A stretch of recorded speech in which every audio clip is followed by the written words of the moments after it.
لوگوں نے تو اتنے اتنے بڑے محلات بنا لیے، اتنے بڑی جائیدادیں قائم کر لی، جیسا تو اعلان کر رہا ہے انسان خسارے میں ہے، تو پھر کامیاب کون ہے؟ یا رب العالمین تیری بارگاہ میں کامیاب کون ہے؟ میرے مولا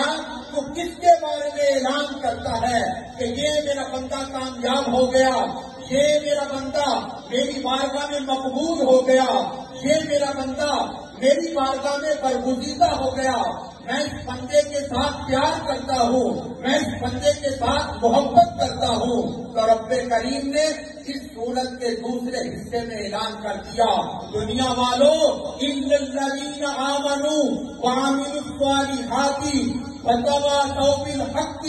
وتواصوا بالصبر، تم میں کامیاب وہ ہے، تم میں میری بارگاہ میں محبوب وہ ہے جو دنیا میں نیک کام کرنے والا ہوگا، جو دنیا میں حق کی سچ کی بات کرنے والا ہوگا، جو سچائی کا پیروکار ہوگا، جس کی زندگی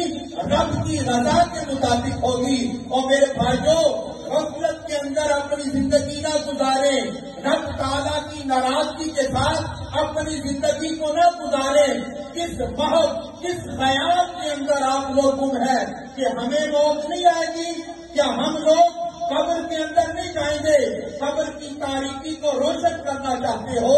اگر تم لوگ چاہتے ہو ہماری قبریں روشن ہو جائیں، اگر چاہتے ہو رب کریم قبر کے اندر اپنی رحمت کو اتار دے، اگر چاہتے ہو قبر کے اندر رب کریم اجالا کر دے، اگر چاہتے ہو کہ قبر کے اندر رحمت خداوندی اتر آئے، تو یہ دنیا کے جھگڑے، یہ دنیا کی چودراہٹیں، یہ دنیا کے مالوں بتا کر کس بات کا غرور کر رہے ہو؟ ارے دربار خداوندی میں آ جاؤ، رب کریم کی بارگاہ میں آ جاؤ، 5 وقت کی نماز کی پابندی کرے، اپنے والدین کا ادب و احترام کرے، اپنے ناراض رشتے داروں کو